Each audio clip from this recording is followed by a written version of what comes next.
Hello, welcome to another edition of Cracking the Cryptic, and Gas Day has snuck up on me again.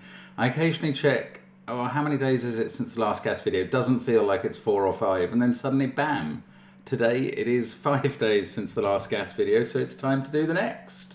And what I shall be doing is reading out the blurbs from the Discord server where Philip Newman, Clover and Bill Murphy are the creators of these daily Sudoku treats. Posted these about a month ago. I'll be reading out what they said about them, including the rules, and then I'll be tackling them one at a time, because that's the way we do it. Now, before that, I am going to trail slightly harder than genuinely approachable, but still approachable. We have a Patreon reward coming up, Kraken the Cryptic. So we're leaning into the similarity of the pronunciation of cracking and kraken there, and tying in with Ruby Gilman Teenage Kraken, a movie that's just come out, and we'll be doing 6 puzzles themed on the Kraken. And that will be available on Patreon on the 1st of July in 3 days. Fantastic.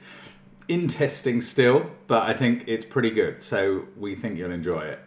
Looking forward to bringing you that. Do join us on Patreon. There's lots of other content there as well as the monthly rewards, but excellent stuff. And the first videos to last month's Patreon reward have been posted. Now, what else have we got? We've got our apps, of course, including 2 genuinely approachable Sudoku gas apps of puzzles by these same authors that did not ever appear on the Daily Sudoku channel. They were specially commissioned. And all our other apps, which are very good Sudoku puzzles that if you've got into our variant Sudoku, you will enjoy. And if you haven't, there's classic Sudoku amongst them. So do check them out. There's our merchandise Sven Sudoku pad and other links connected with the channel. But the first few links are to these puzzles. Now, a little bit of admin around them, along with the puzzle descriptions that are in the description field and the rule sets, are these links, as I say, which would normally be one link to a tiny URL puzzle to play in our software and one link to an F puzzles in case you can't use tiny URL. In the case of the first puzzle, I think these diagonal lines on the screen couldn't be replicated in F puzzles, so there's no F puzzle link. And then at the end of the description field, or at the end of the rule set for each puzzle, are hat times. If you solve the puzzle fast enough, you get a party hat. If you solve in an even quicker time, you get 2 party hats. Notional, of course. And a slower solve earns you a dinosaur. The dinosaurs will be named by Philip, Clover and Bill, and I'm going to read out what they had to say now. So we'll start with this puzzle. Clover's diagonal consecutive Sudoku.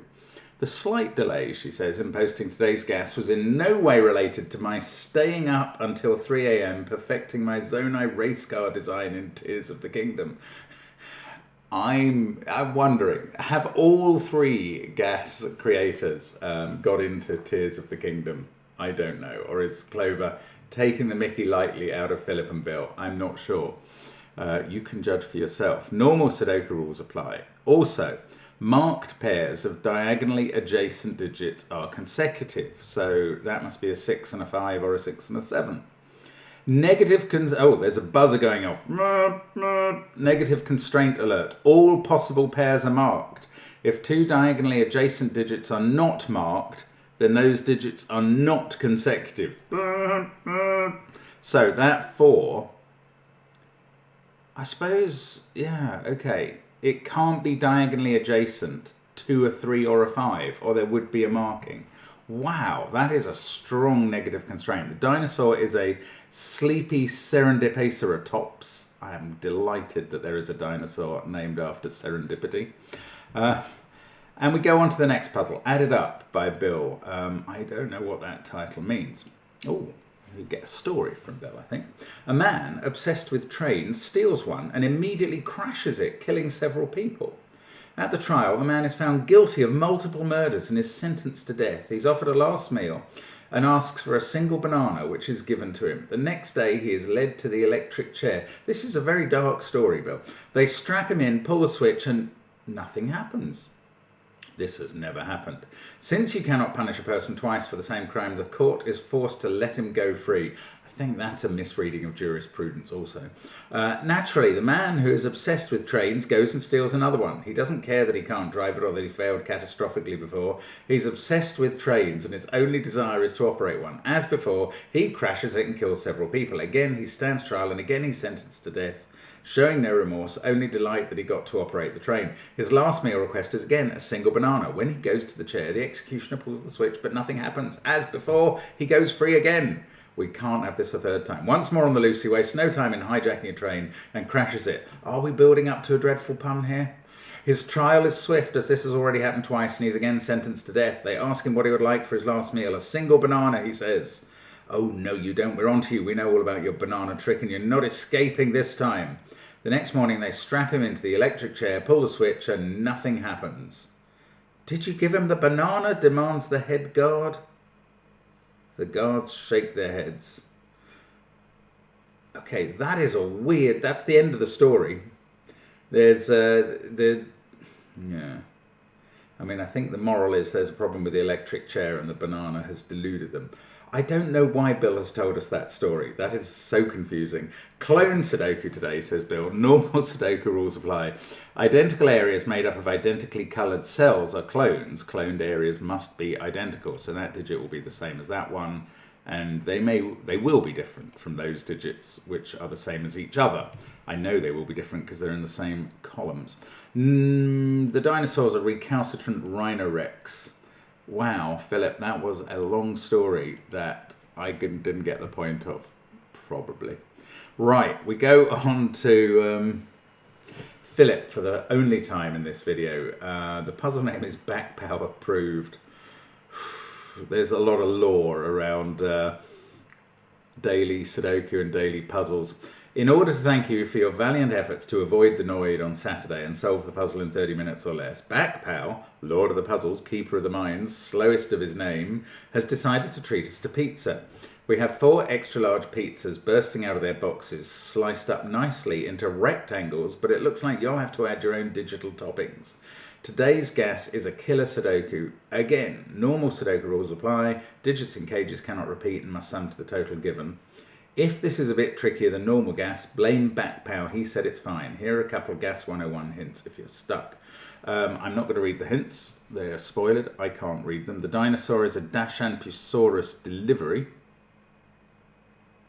And yeah, if you're wondering what is the stuff about Backpow, I only know a fraction more than you, which is that Backpow generally is the guy who creates, well, he created our spreadsheet, the catalogue of our puzzles, but he also curates, that's the word I was looking for, the daily pencil puzzles, and occasionally steps in for the gas giants if they're away, but I think he does a lot of testing for them. Anyway, there we go.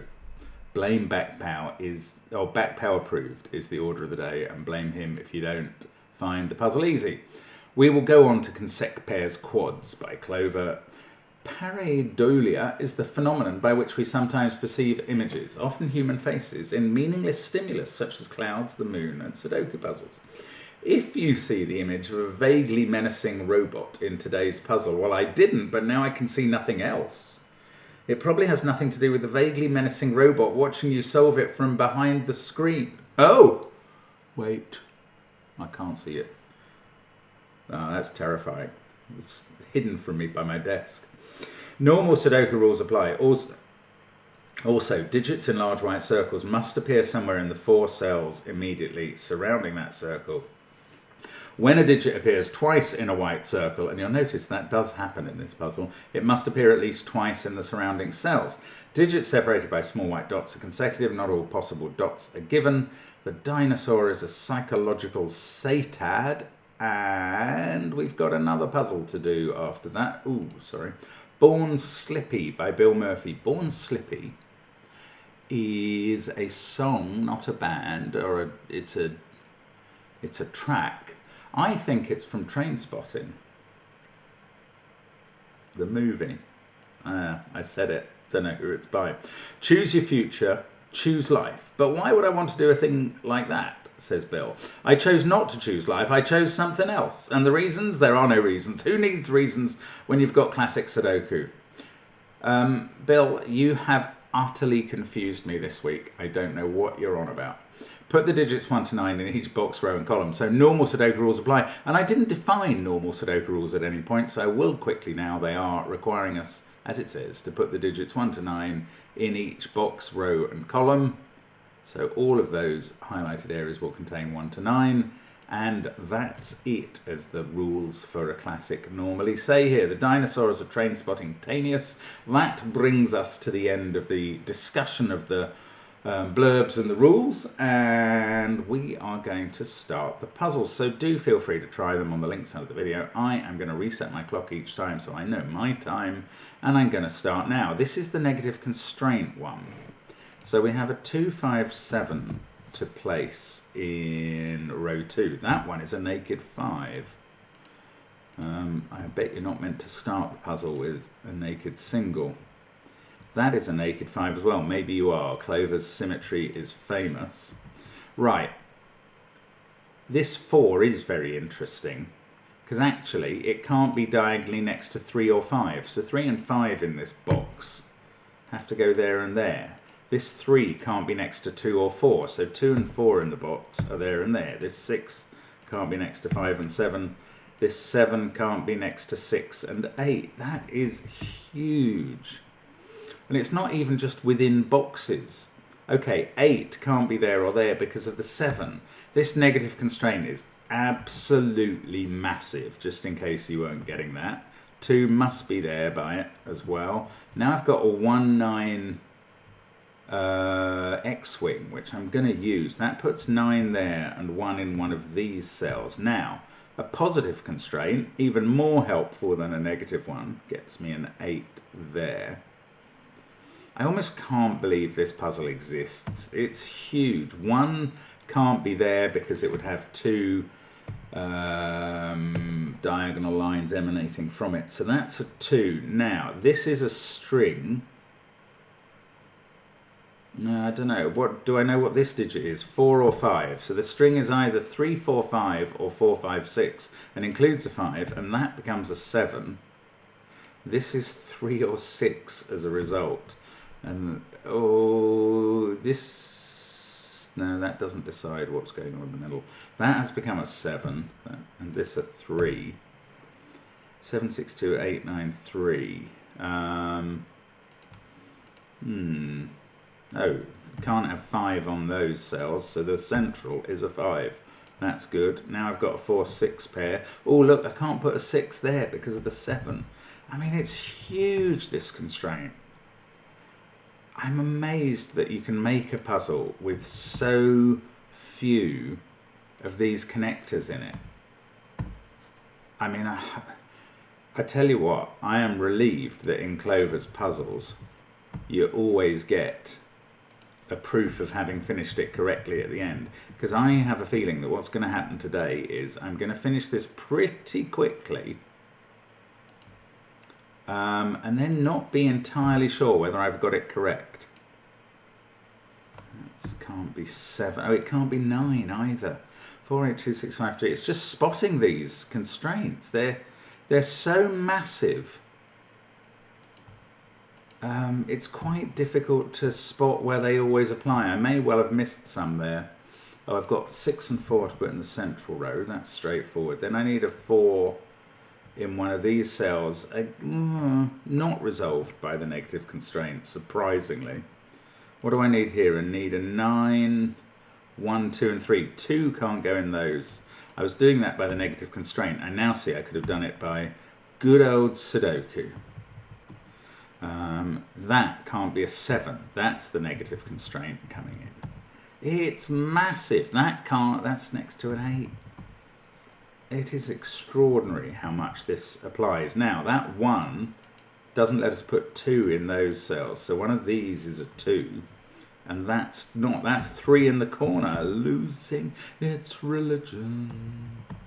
Trying to keep up with you.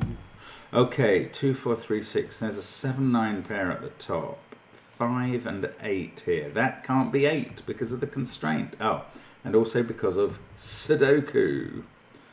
But it's really hard to focus on both Sudoku and this confusing constraint at exactly the same time, and that's why I'm not really able to do it. But I think I have already finished, and it says it's correct. So I rely on Clover to have ensured there are no other breaches of that negative constraint. What a fascinating puzzle, and it's incredibly helpful, but you just have to keep looking and looking. I really feel like there was more focus and concentration in that puzzle than in almost any other gas, and my brain is actually almost physically tired now, which is very rare. Well, that sounds like bragging, can't help that. Anyway, Add It Up by Bill. I wonder if Add It Up is a song title. Let's get cracking on this. We've got clones. Yeah, well, look at this. This cell is the same, and it sees 1, 2, 3, 4, 5, 9, 6. So that's 7 or 8. This one similarly, no, not similarly. Let's look at this one. This sees all of those as well. So that's 7 or 8, and they're a pair. That makes this 4 or 5, which is also sitting there. This one, don't know. Oh, yes, I do. It's 1, 2, or 3. In fact, that has to be a 2. What were the odds against that being the most helpful? That can't be 1, 2, 3, 7, 8. See, and that's almost physically unhelpful. We've got a 1 and a 3 to place in this box. They're straight in, okay.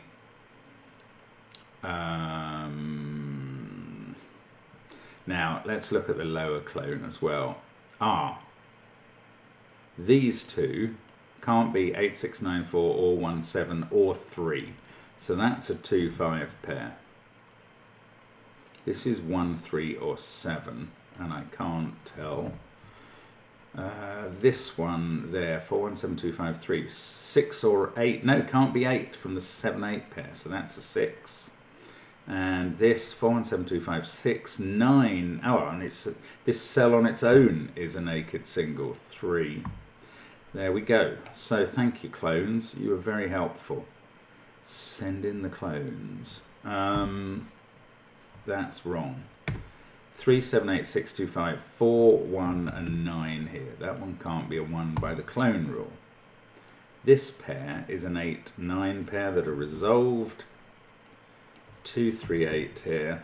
See, again, I had to concentrate quite hard there, and I think I get the payback now because it's not as complicated to keep going here. 2, 5, 8, 6, 9, 4. We get a 3 there, 1 and 7. 1's on the clone, and it feels a bit like a downhill sleigh ride at this point in this puzzle. That's a 7, 9 pair. Now, I probably didn't use the 7, 8 pair that's up here. 7, 8, 2, 9, 6, 3. Well, I can use it a bit. Maybe I can use it more than that and I don't realise. That's given me a 4, 5 pair. That makes that a 2. And look, that does unwind everything else.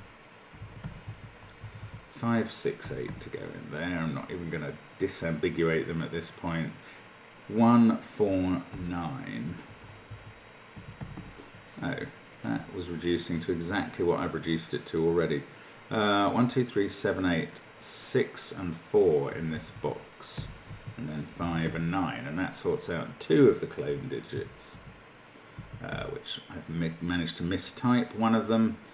Right, 7, 3, 8, 7, 8, 7. All the clone cells are done. 2, 1, 4, 7, 3, 5, 9, 8, 6. That probably sorts out the 5, 6, 8 triple. It does. The centre of the grid is an I-wing, which just means there's 1 digit left to put in a row or column. 4 and 1, that's a 9 now, that's a 1, that's a 9, that's a 1. This isn't 6, so this is, let's look at column 2. We can do 3, but not the 8 and 7, but that fixes 2 here. Then I can do the last column. 2, 4, 5. So we go 5, 4, 2, 8 and 7 to go, and 7 and 5 to finish. 3 minutes 53. Oh, I did not check the time on the first puzzle where I was about 4 minutes and something, but I'm no doubt that I've managed to get 2 hats on both of those two. I have. This one was a 7-minute for 2 hats, so 3:53, very far inside the time. Excellent. Now, we had the promise of a greater challenge from Philip and some spoilered hints that I didn't read. Let's see how we go with Killer Sudoku. We've got the sum of 45, 22, 36. Get a friend to share a secret if you don't know why I'm talking about 45.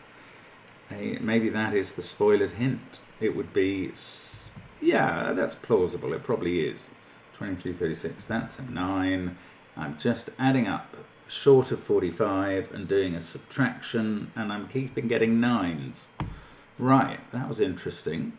Now, that's an 8-7 pair. This is now a 2-4 pair because of the 5. This can't have a 7 or a 2 in it. That's 3-5. That's 1-6. Let's mark up as many of these as we can. Oh, let's not start there. Let's start here. 6-8. Right, these don't have a 6 in, so they don't have a 1 in. So the one's in this one. That doesn't have a 3 in. There we go. This doesn't have 5 or 9 now, so it's 6-7. That must be 3-5. That must be 2-4. That must be 1-8. This now can't be 2-4 because you couldn't fill that cell, so it's 1-5. That makes this 8-4.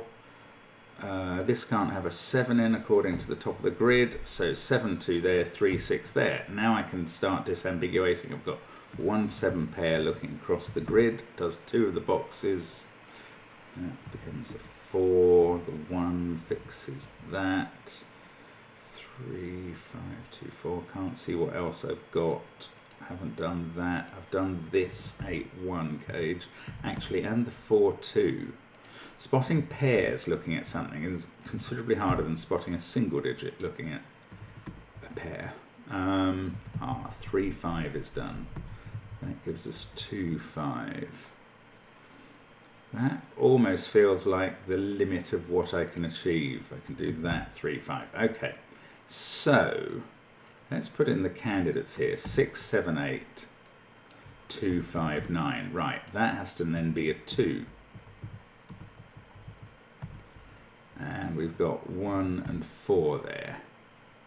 I'm going to do the same with the candidates here, although actually now some are disambiguated. Oh, can't use a 2. That's X-winged out of here. 3, 4, 7 and 9 are the candidates. 3, 5, 1, 9, 2, 4, 6, 7 and 8 there. Now that can't be a 9 or a 7. Oh, we can't have a 4 in it from across the grid, so that is resolved. Excellent. Yes, I suspect that all you had to know to get a real handle on this puzzle, and I may not be done with it yet, so we'll see if that's right. I think all you had to know was the rule of 45, which bulks reasonably large in the puzzles we solve day by day, so it didn't really come as a surprise. I've got a 1-3 pair there, 2, 4, 9 here. Well, 4 can't go in the 8 cage, so it's a 2, 7, 2. Right, let's look down the bottom. I've got this. Not sure. Okay, there's still a bit left to do here. It's either 1, 6. It can't be 1, 6 because of those 1s, so it's 3, 4. 3, 6. Still don't know about those. 8, 5, 9, 6 and 7 here. Not sure what to do, but I've sorted out 3 and 4 at the top. Probably going to get a naked single there. That is going to resolve things. 6 and 5. 5 looks across and makes a 9, which looks back and makes a 4. 1, 4. I think this is going fine now. 9, 2, 8, 3. That is 7, 1, 6, 9, 6 and 7. And there we go, 4 minutes, 19 seconds. Quite a high solve counter compared to a couple of the other puzzles, actually. So I don't think people have found this as difficult as Philip feared. And the time that we were aiming for 2 hats there was 8 minutes, so no problem at all. Let's move on to the homicidal robot, rather the consecutive pairs quads. Okay, let's start. Now, these are very helpful double digits, so we know that there are 2 7s around here.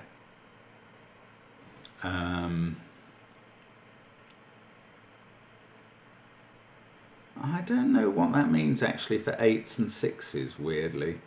There are 2 3s around here and 2 5s around here. I thought this... Oh, none of those can be a 6. So if there is a 6, it's there. There's no negative constraint on the white dots. It's probably very, very obvious how to proceed, but I'm not 100% sure actually. 2 2s around there. They must go with 1s or 3s, I suppose. Maybe that's the way to look at it. Oh, and there must be a 3 in these cells, so there's no 3 here. There we go. So that's a 1 2 pair. Wow, that took me a while to see.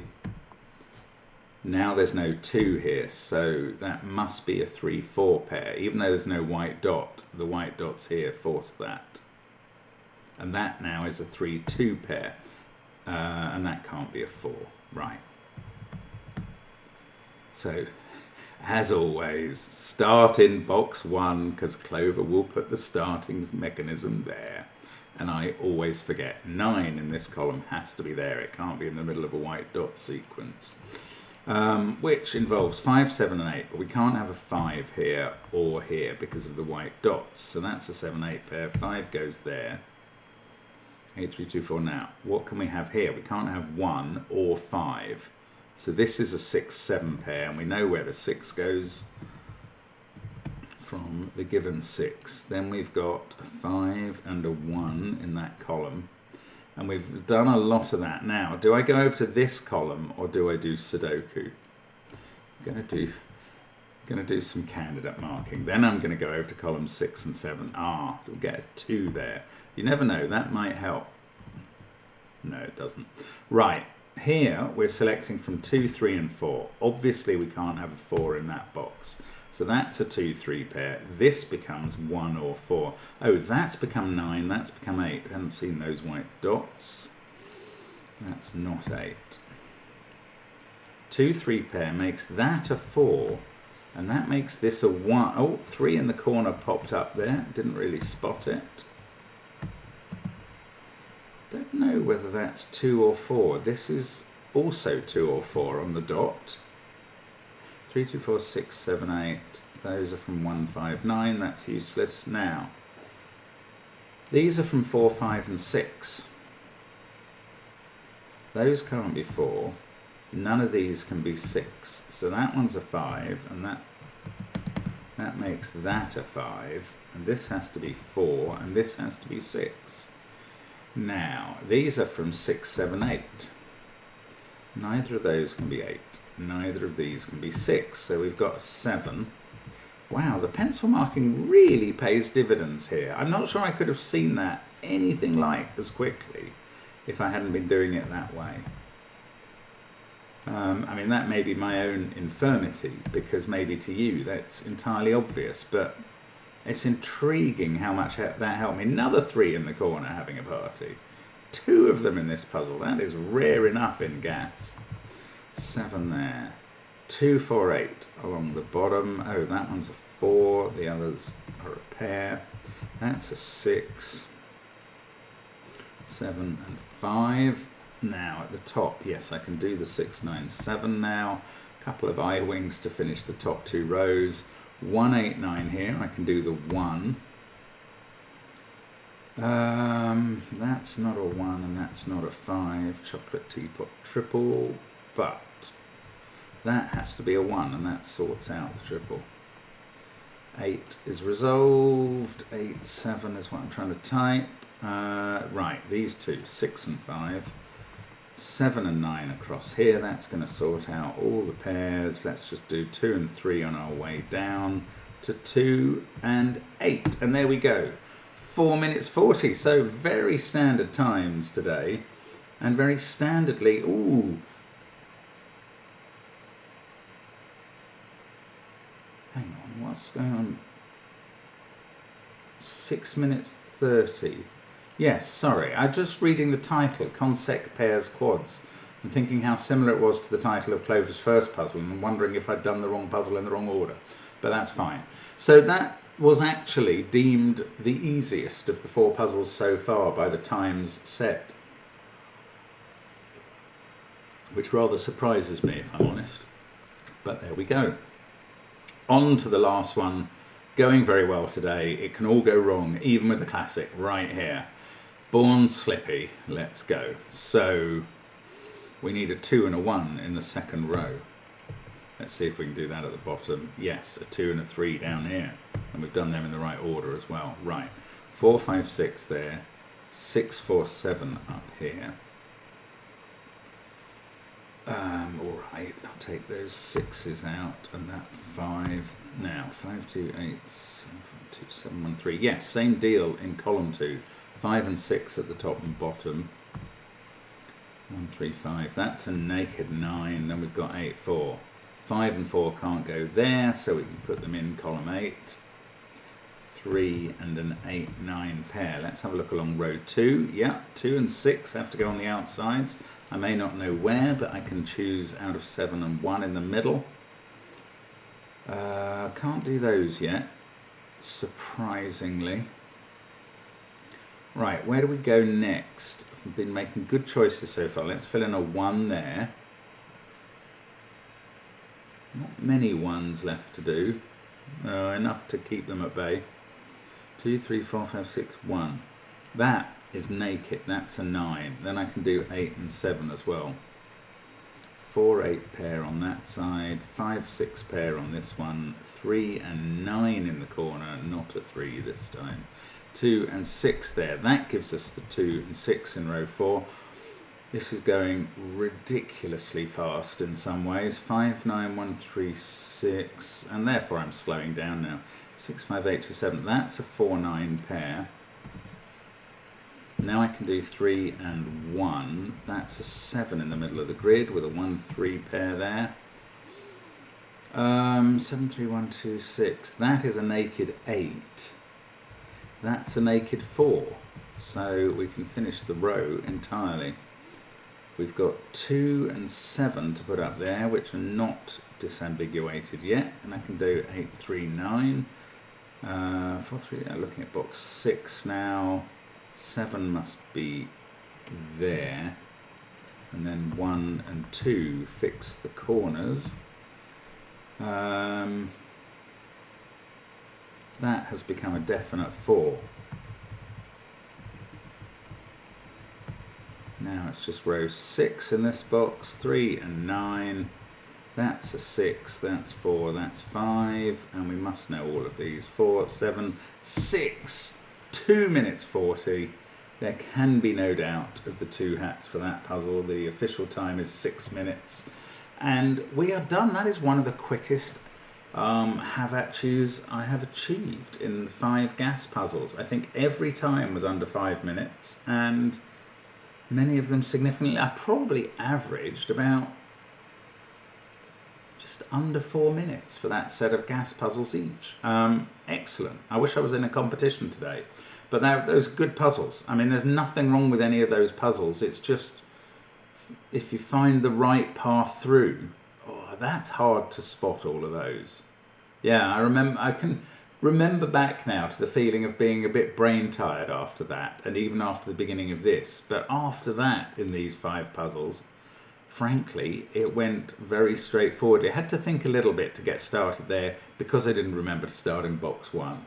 Great fun. Thank you so much to Philip, Clover and Bill for their absolute genius. And thank you for watching as always. We'll be back with more gas in 4 or 5 days time, assuming I remember, but with more variant Sudoku tomorrow. Do join us on Patreon, and we'll see you soon. Bye for now.